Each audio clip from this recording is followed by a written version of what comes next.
got the dub, about to take it back to Chicago. Appreciate London for a good time. Let's do it. We love y'all. Y'all showed up today. This is a home game for us. It felt like Soldier Field, man. Thanks to all the fans. Chicago to London with a dub. Bye week on the way. 2 teddies. We out here, man. It's Chicago. Can't wait to come back. Man, appreciate the support, man. Y'all had the atmosphere turned, man. Thank you, London. Cheerio.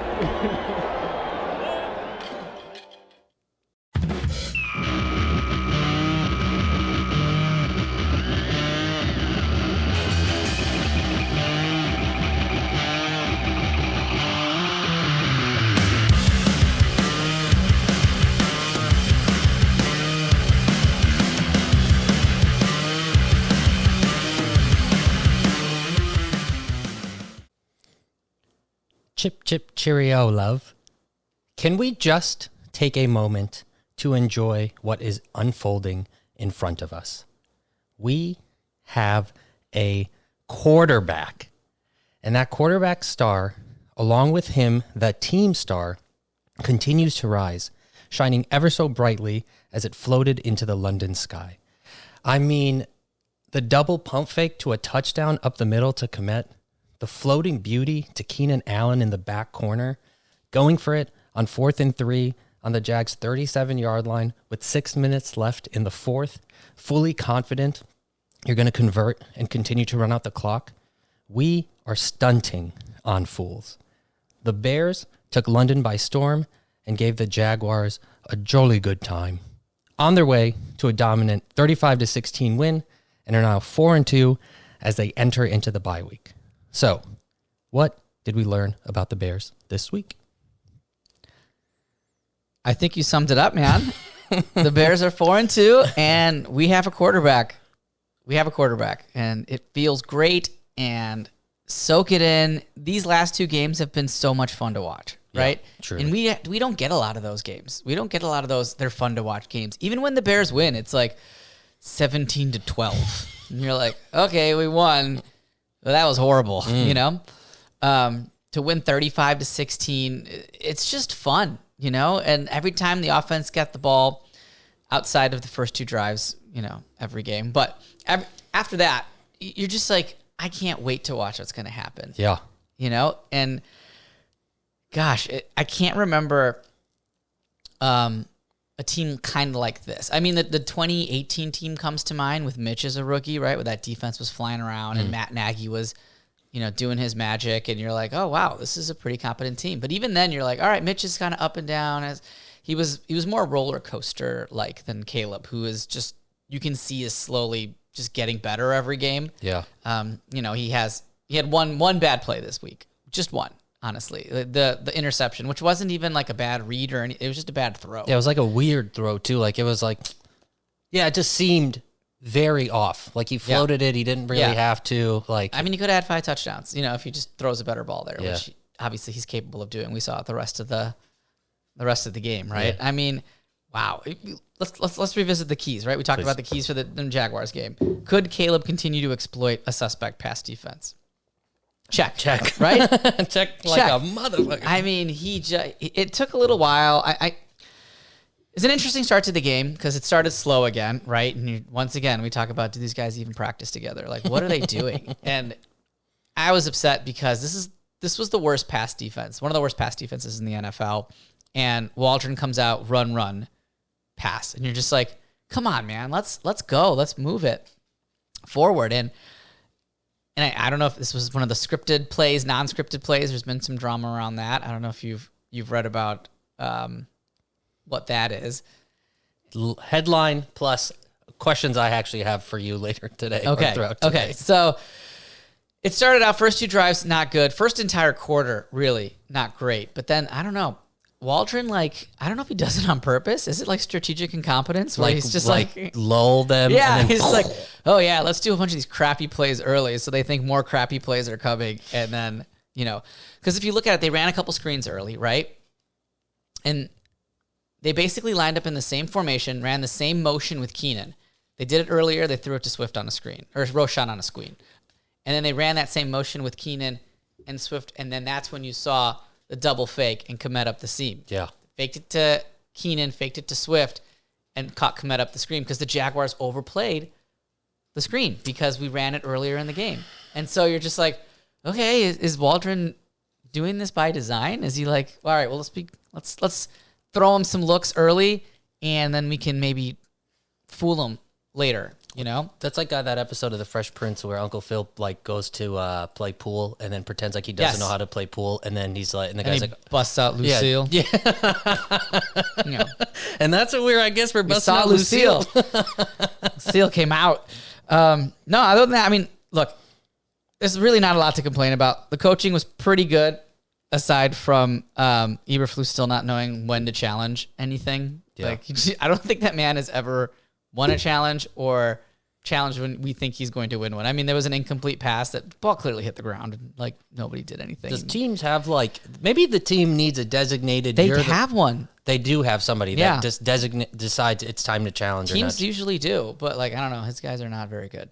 But, you know, like I said, nitpicking. Everything, I mean, Waldron had a good game, aside from like early on.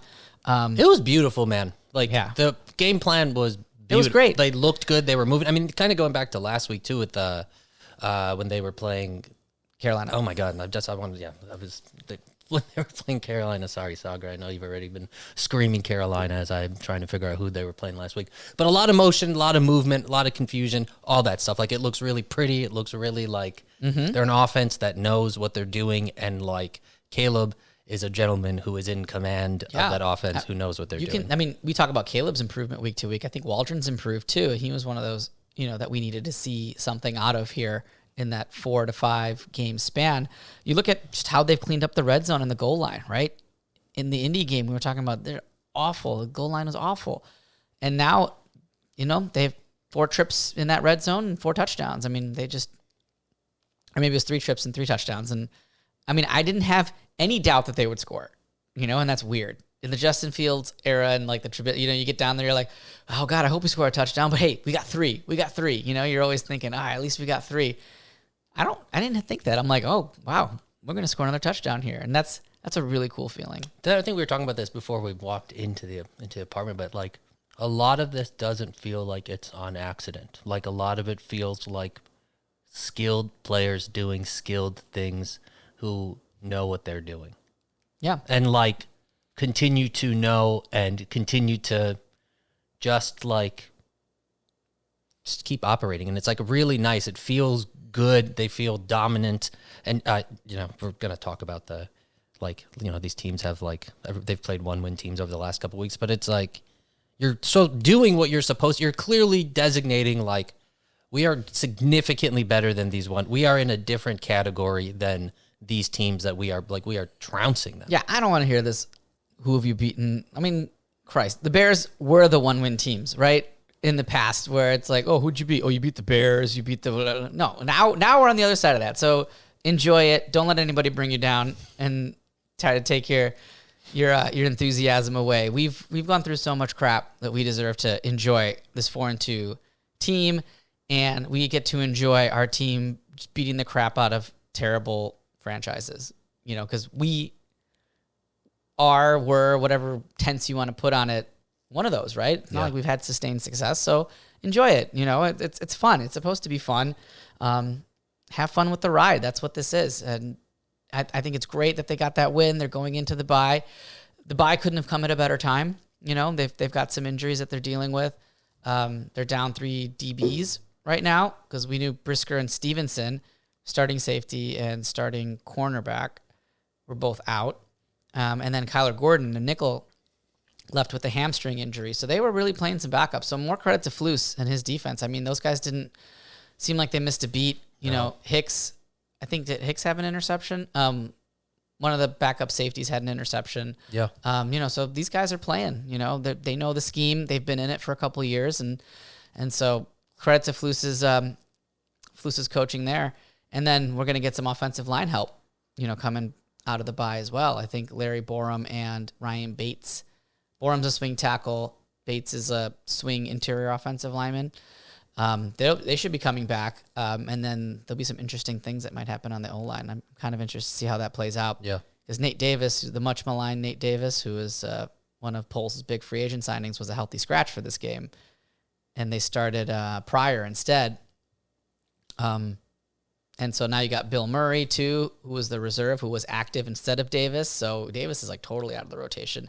And if Bates and Borum both come back healthy, they're likely going to release an offensive lineman if everybody is healthy. And I mean, it could be Davis, even though he's got like an $8 million cap hit. So be interested to see how that plays out. Something I'm kind of keeping my eye on. But no, man, positive all around. I'm glad they got Keenan going. Felt like he was due for a big game. Yeah.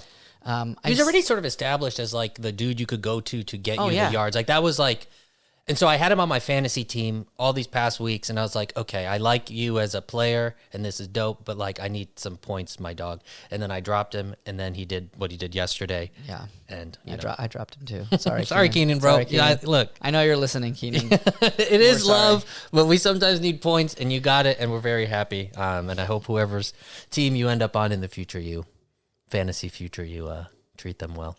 You know what I want to ask you? What is like what do you in your ideal vision for this team this year? What are you like hoping to see out of the offensive line?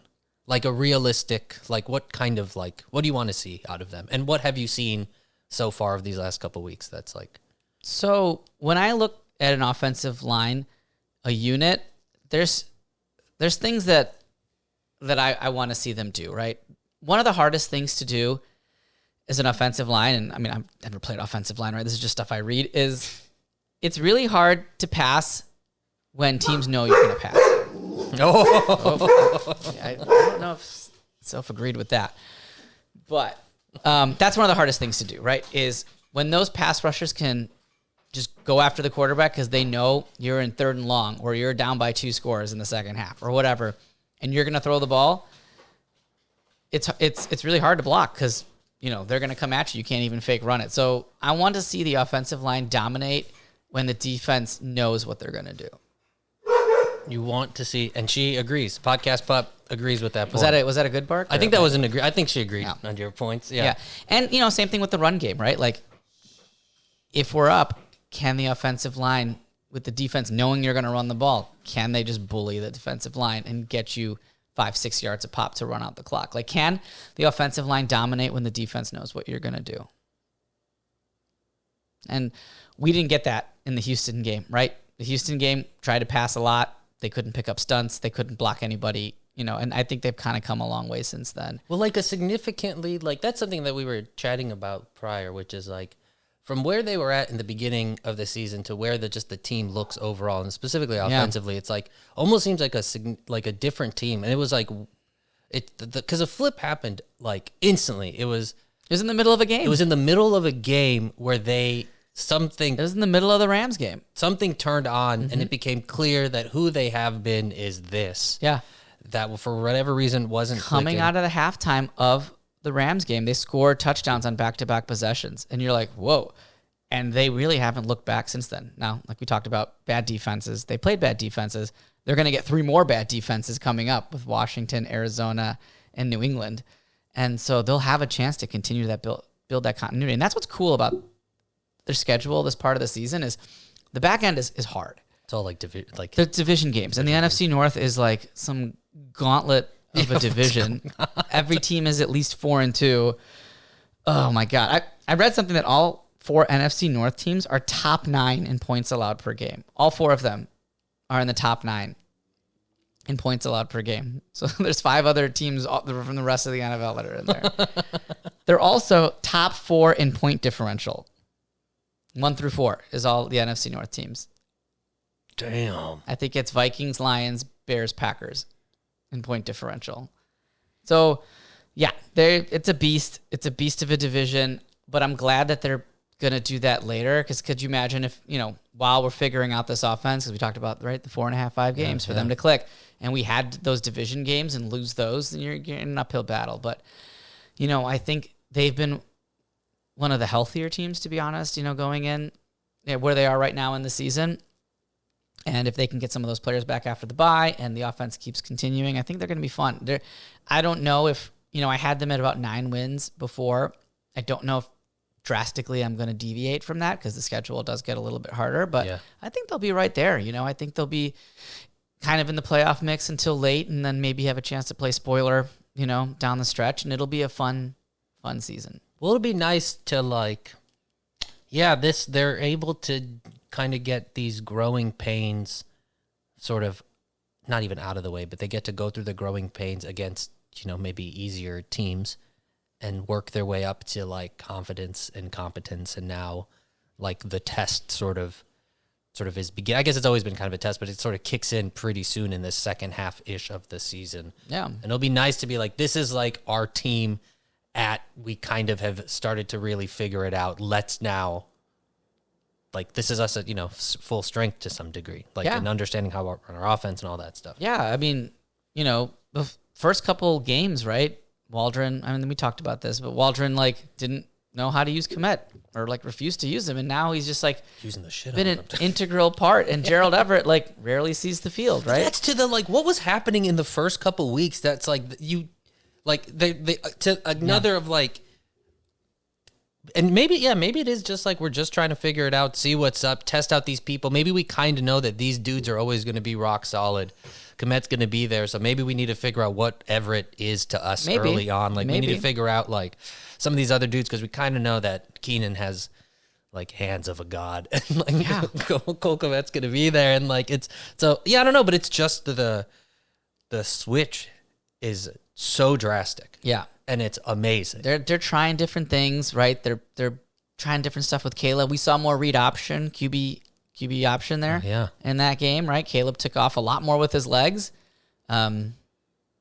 He knows when to slide. That one slide at midfield, I was like, go. I'm like, there's nobody around you. You had a little bit of, but I like that. I like that. That's you don't need to get hurt. I mean, if we needed those yards, he would just do it. But he tried to get that touchdown at the end of the half, and he got tackled, and I was like, get out of bounds. I'm like, but yeah, no, he's a heady player. He's very smart. The escapability, you can see it. It's great. We talked about, is it going to work? It's not going to. Of course it's going to work. He just has to figure out the speed of it, right? Because other quarterbacks are figuring it out. They're doing it. I don't see any reason why Caleb can't adjust his game and how he was successful in college and translate that to the NFL. And you can see it. He makes a handful of those plays every game, and it's cool. It's fun to watch.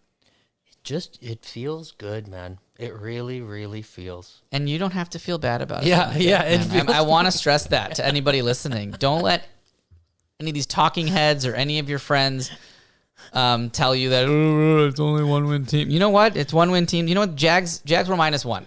Okay, that they were favored by a point.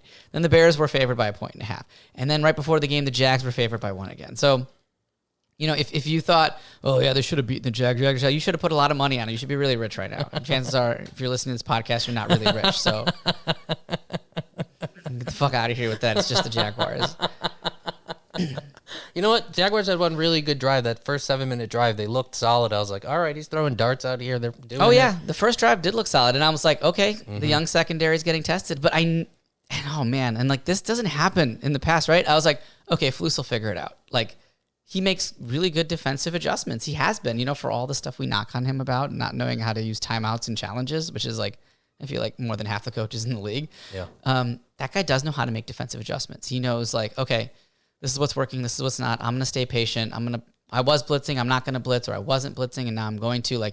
He was dialing up those DB blitzes when Kyler was still in the game. Yeah. They were money. He was calling them at the right time. Kyler is a great cornerback blitzer, maybe one of the best in the league. He knows how to find that hole, and he's aggressive. Hopefully he's not out for a while because that would be a big loss. But yeah, no, coaching was great. Waldron got better as the game went on. Really hard to find a lot of faults. Oh, Cole, long snapper, right? Yeah. He came in there. The Bears are probably going to look at some long snappers during the bye week because I don't think they want Cole doing that full time. Sure. But another just kind of step up, your turn, you ready to jump in? That's a cool feeling to just have a team. All your DBs, all your corners and safeties are gone, but we got these other dudes and they're getting picks, and now you got your tight end long snapping. That's a cool community. I also heard that they all stayed at some giant facility together in England. Oh yeah? And they were all in some, I don't know if it was a big ass house, but one giant area together. So it seems like they like each other. They go onto Airbnb and typed in, we need 97 beds. On a country, on a little farm. Okay, cool. So, any other last thoughts from this game or final thoughts from this game? Nope. I think it was awesome. It was fun to watch, and I'm excited about the team heading into the bye week. Hell yeah. Okay, so on to the bye week. We are going to be doing something fairly special for the bye week episode. We want to hear what you have to say about the Bears, and we want to know how the people are feeling, and we want to know the pulse of the people. And so we're going to do an episode where you tell us how you feel. And so there are 3 questions we are going to be asking you, and I'll give you an email address, and you can record your responses to these 3 questions and email it to my email address, which I will tell you in a second, and then we will put you and feature you on the episode. So the email address is mrrathodsneighborhood@gmail.com, mrrathods neighborhood, NEIGHBORHOOD. Long. You did that well under pressure. Oh my God. Yeah, that was a lot of pressure. At gmail.com. Right. So what we're going to ask for you is to answer these 3 questions. Oh, yeah. Sorry, I was just watching the Buffalo kicker miss a field goal. We multitask over here on this podcast. So 3 questions that we would like to hear from you on is, leading up to the bye week, what has impressed you the most about the Bears so far this season? What do you want to see improved after the bye week? And the final question is, who is your favorite Bears player on this current roster? And you can throw in why if you want to. So record yourself answering those 3 questions. Repeat it first one more time. Yeah, first question, what has impressed you the most about the Bears so far this season? Second question, what would you like to see improved on here after the bye week? And the third question is, who is your favorite Bears player on the current roster and why? So make a 30-second to a 1-minute clip. Email that to Mr. Rathor's Neighborhood, mrrathodsneighborhood @gmail.com. If you have mine or Samir's phone number, text us as well. And then that'll be the episode for next week. We want to know what you're feeling. You know, we've been spending most of our time chatting about our feelings, and we'd love to know how you all are feeling. Yeah, looking forward to the responses. We'll obviously play them all on the podcast and have some reaction too if time allows. Hell yeah, and get it to us by the Sunday of this week. Great. For Samir Patel, I'm Chirag Rathod. We are Bears in the Neighborhood. And in honor of the game being in London, I wanted to close it out by a little clip from my British cousin, shout out Nikesh, describing the rules of football. Imagine a bunch of grown men in padded suits running around a big oval field trying to shove a giant ball in a net. They're throwing it, catching it, tackling each other like crazy. It's basically rugby, but with more rules and less scoring. I watched the game once. It was so slow. I made a cup of tea, drank it before the opposing team scored a touchdown, mate. It's crazy. Nevertheless, I'm still supporting the Bears to win the Super Bowl. Could be our year this year. We'll catch y'all next week.